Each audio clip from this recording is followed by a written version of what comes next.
तेज बली सिंह रूपा की इस बात से सहमत नहीं थे, लेकिन अपने भाई राम बली के आगे उनका बस नहीं चलता।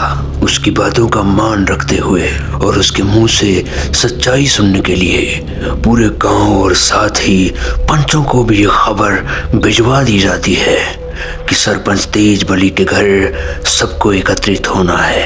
सभी उत्सुक थे ये जानने को कि आखिर ऐसी कौन सी बात है जिसकी खातिर इतनी सुबह सुबह सरपंच जी ने हम लोगों को अपने घर बुलाया है। सभी के एकत्रित हो जाने पर रूपा सबके सामने आती है। उसके इस रूप को देख उनमें से कुछ के तो हाथ और पैर डर के मारे थरथराने लगते हैं, लेकिन इतनी भीड़ देखकर उनका वहां रुकने का साहस बना रहता है। उसके बाद रूपा बोलना शुरू करती है।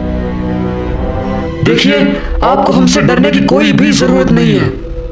हम यहाँ कोनो नुकसान पहुँचाने की खातिर नहीं आए हैं। हम तो खाली अपना बात रखने के लिए आप लोगन को यहाँ बुलाए हैं। वही बात जौन बात अपने जीते जी हम आप लोगन को नहीं बता पाए। बात 2 बरस पुरानी है। बउआ, उस समय तुम परदेश में थे। वही समय बुआ जी के लड़के का शादी पड़ा था। सारा परिवार 3 दिन के लिए उस शादी में गया था, सिवाय बड़का बाबूजी, बड़का भैया और गुड़िया दीदी को छोड़कर। हम नहीं गए थे काहे कि उस समय मुन्ना छोटा था और हमारी तबीयत भी कचो ठीक नहीं थी। जौन दिन सब गए थे वही रात की बात है। सब खाना पीना करके सोने चले गए थे। हम भी अपना कमरा में बेधड़क सो रहे थे। रात का 1 बज रहा होगा कि तभी बाहर दरवाजे पर खटखट की आवाज सुन हमारी नींद खुल गई। हमें लगा दीदी होंगी। यही सोच हमने दरवाजा खोला। देखा तो सामने बड़का भैया खड़े थे जो शायद होश में नहीं थे। हम उनसे कचो पूछते या कचो समझने की कोशिश करते, लेकिन पहले ही भैया हमको धकेलते हुए अंदर आ गए और अंदर से कुंडी बंद कर दिया। फिर कहा था टूट पड़े हमारे ऊपर भूखा भेड़िया जैसे।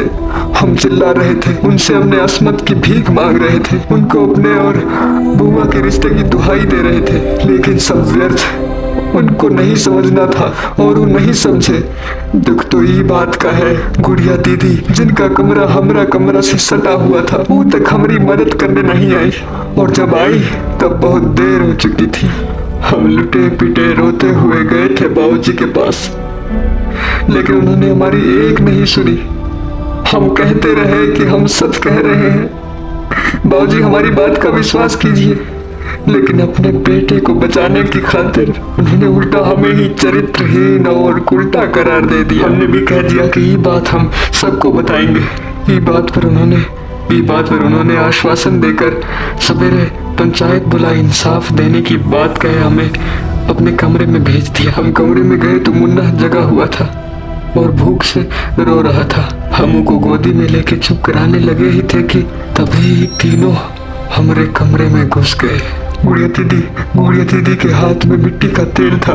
जब तक हम कोनो माजरा समझ पाते तब तक आनंद फानन में बड़का बाबूजी ने हमारा हाथ पकड़ लिया, बड़का भैया ने हमारा पैर और गुड़िया दीदी ने हमारे ऊपर वो तेल छिड़क दिया। फिर तीनों निकल गए हमारे कमरा से, लेकिन जाते जाते दरवाजे से हमारे ऊपर माचिस का तिल्ली फेंक गए और बाहर से दरवाजे का कुंडी भी लगा गए। हम रोते रहे, चिल्लाते रहे, कोई तो बचा लो हमें, अरे हमें ना सही हमारे मुन्ने को तो बचा लो, हम कोनों से कुछ नहीं कहेंगे, दया करके दरवाजा खोल दो। लेकिन इन्हें हमारे ऊपर तनिक भी दया नहीं आई। मिट्टी का तेल की वजह से आग हमारे पूरे शरीर में फैलता चला जा रहा था। हम दर्द से छटपटा रहे थे, कस कस के दरवाजा पीट रहे थे, लेकिन ये सब पत्थर दिल लोगन पर वो आवाज का कोनो असर नहीं हुआ। मुन्ना जो कि रो रहा था वो भी रोता हुआ हमसे आकर लिपट गया। हम चाह कर भी अपने मुन्ने को नहीं बचा सके और फिर देखते ही देखते कुछ ही देर में हम और हमारा मुन्ना आग की लपट में जलकर स्वाहा हो गए। ये सब कांड करने और लोगन से अपने लड़का का घिनौना कृत्य छुपाने के चक्कर में तेज बली ये भी भूल गए कि उस दिन अंदर हमारा मुन्ना भी था, जो कि वो बंद कमरा में हमारे साथ ही तड़प तड़प कर दम तोड़ दिया। कहते कहते उसकी आंखों में अश्रुधारा की एक तेज धार फूट पड़ी। उसकी बातें सुन वहां उपस्थित ऐसा कोई व्यक्ति नहीं था जो रो न पड़ा हो। इतने पर भी इनका जी नहीं भरा। इन लोगों ने पूरा गांव, पूरा परिवार और पूरा समाज के सामने हमें चोर साबित कर दिया। अपना घिनौना सच छुपाने की खातिर ये लोगों ने सबको ये बताया कि हम इनके कमरा में बड़की अम्मा का गहना चोरी करते हुए रंगे हाथों पकड़े गए। जौन बात से शर्मिंदा हो हम खुद ही मुन्ना को लेकर अपने ऊपर मिट्टी का तेल छिड़क अपनी जान ले ली है। बोलो तेजबली, बोलो, क्या हम झूठ बोल रहे हैं? बोलो ना, तुम्हारी बोलती बंद क्यों हो गई? बताओ इन लोगों को कि हम चोर हैं। बताओ तेजबली कि हमने खुद ही अपने ऊपर मिट्टी का तेल छिड़क अपने मुन्ने समेत खुद को जला दिया। बताओ तेजबली, बताओ। तुम क्या समझे थे कि हमारे मरने के साथ ही तुम्हारा उराज भी हमारे साथ ही स्वाहा हो जाएगा? लेकिन तुम भूल गए तेजबली, ऊपर वाले का लाठी में आवाज भले ही ना हो, लेकिन जब वो की लाठी पड़ती है तो आदमी कहीं का नहीं रह जाता। उसकी बातें सुन पूरा गांव दंग था। किसी को भी समझ नहीं आ रहा था कि वो क्या कहें। तेजबली की गर्दन को शर्म से नीचा झुका हुआ देख गांव वालों, सरपंच को पूरा यकीन हो गया कि राकेश की औरत की कही एक एक बात सच है। अब आप ही लोग बताओ, क्या हम गलत किए? अगर हम गलत किए तो अब ही पंडित जी हमें भस्म कर दें। हम कछो नहीं बोलेंगे। लेकिन अगर हम गलत नहीं किए तो हमें आप लोगों से इंसाफ चाहिए। क्या करेंगे आप हमारी मदद? बोलिए, का ये पाखंडी को जो आप लोगों का सरपंच बना बैठा है और आप लोगों से सच्चा बना फिरता है, उनको सजा देने में आप करेंगे हमारी मदद? बोलिए, बोलिए बाबूजी, क्या आप करेंगे हमारी मदद? देंगे हमारा साथ? रामबली जो अब तक इन सब बातों से अनजान थे, वो रूपा के ऐसा कहते ही फफक फफक कर रोने लगे। तुमसे किस बहू से माफी मांगे बहू? हम तो तुमसे अपनी नजर भी ना मिला पा रहे हैं। बताओ, इतने कुछ हो गया हमारी पीठ के पीछे और हमें इसकी भनक तक नहीं लगी। हम सब तुम्हारे गुनहगार हैं बहू, सब गुनहगार हैं। तुम हम सबको सजा दो बहू, तुम हम सबको सजा दो, तुम हम सबको सजा दो। नहीं बाबूजी, उस सब में आप लोगों की कोनो गलती नहीं है। आप लोग तो कुछ जानते ही नहीं थे। हमें तो बस इस तेज बली से बदला चाहिए बाबूजी, आप लोगों से नहीं। और ये देखकर तेजबली के होश उड़ गए जब पूरा गांव एकजुट हो एक स्वर में एक ही बात बोलता है। रूपा, तुम इस पापी से अपनी दर्दनाक मौत का बदला लो, हम तुम्हारे साथ हैं।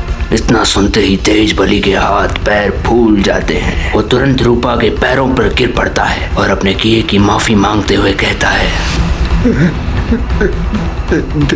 देखो रूपा, तुम्हारे साथ जो कुछ भी हुआ हम मानते हैं कि वो नहीं होना चाहिए था, लेकिन हम मजबूर थे। अपने लड़के के मोह में हम पागल हो गए थे, इतने कि हम तुम्हारा दर्द भी नहीं समझ पाए। बहुत बढ़िया सरपंच, अपने लड़के के मोह में तुम इस कदर अंधे हो गए कि तुम ये तक भी भूल गए कि हम भी कौनों की बेटी, कौनों की माँ, कौनों की पत्नी हैं। अरे जो तुम्हारे ऊपर खुद से भी ज्यादा भरोसा करके तुम्हारे भरोसे हमें छोड़ गए थे, तुमने वो भाई की भी लाज नहीं निभाई तेजबली। ये सब छोड़ो, तुम ही कैसे भूल गए तेजबली कि हम तुम्हारे पुत्र वधू हैं, तुम्हारे खानदान की बहू, तुम्हारे अपने सगे भाई के बेटे की पत्नी। अरे तुम्हें तनिक भी शर्म नहीं आई ऐसा करके? ये करते हुए तुम ऐसा कैसे भूल गए कि तुम भी एक बेटी के बाप हो? कैसे तेजबली, कैसे? अरे का यही खातिर हमारे बाबूजी ने हमारा शादी तुम्हारे घर में किया था। बोलो तेजबली, बोलो। आज हम सुनना चाहते हैं तुम्हें, हम नहीं, हम सब सुनना चाहते हैं तुम्हें। इतनी देर से राकेश जो गुमसुम होकर रूपा की बातें बड़े गौर से सुन रहा था, रूपा के मुंह से शादी का नाम सुनते ही बेतहाशा चीखने लगता है। किसी को मत छोड़ना रूपा, मार डालो सबको। सबसे गिन गिन कर बदला लेना। हम तुम्हारे साथ हैं, हम करेंगे तुम्हारी मदद, हम करेंगे रूपा। हम इन्हें जिंदा रहने का कोई हक नहीं। तुम्हें मार दिया, हमारी रूपा को मार दिया इन लोगों ने। सब के सब मरेंगे, कोई नहीं बचेगा। हमारी रूपा के हाथों से अब कोई नहीं बचेगा। कहते हुए वो ताली बजाकर जोर जोर से हंसने लगता है। हमारे का मजा जो हमारी रूपा के हाथों से हम देखेंगे मौत का तांडव। आओ रूपा, मारो मारो इन्हें रूपा, हम कहते हैं मारो। और फिर वो होता है जो शायद वहां खड़े हर एक के लिए कल्पना से परे था। एक तेज आग की लपट उठती है और तेज बलि को अपने आगोश में ले लेती है और देखते ही देखते तेज बलि का शरीर जलकर खाक हो जाता है। बचती है तो सिर्फ उसकी अस्थियां। इसी के साथ गूंज उठता है पूरा वातावरण रूपा के अट्टहास से। और फिर कुछ ही देर में वहां इतनी शांति पसर जाती है कि लगता है जैसे कुछ हुआ ही ना हो। सबकी आंखों में आंसू थे, लेकिन वो आंसू तेज बलि के जाने के गम में नहीं, बल्कि रूपा को इंसाफ मिलने की खुशी में थे। पंडित जी उसके मोक्ष का द्वार खोलते हुए उसकी आत्मा को मुक्ति धाम भेजने की तैयारी में लग जाते हैं और उसी के साथ ही उन सभी आत्माओं को भी मुक्ति मिल जाती है जो उसके द्वारा मारे गए थे। एक दिव्य पुंज प्रकाशित होता है, सब उसमें लीन हो जाते हैं और फिर वो पुंज प्रकाश धीरे धीरे जुगनू के मानिंद हवा में उड़ता हुआ शून्य में विलीन हो जाता है।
बची है उसकी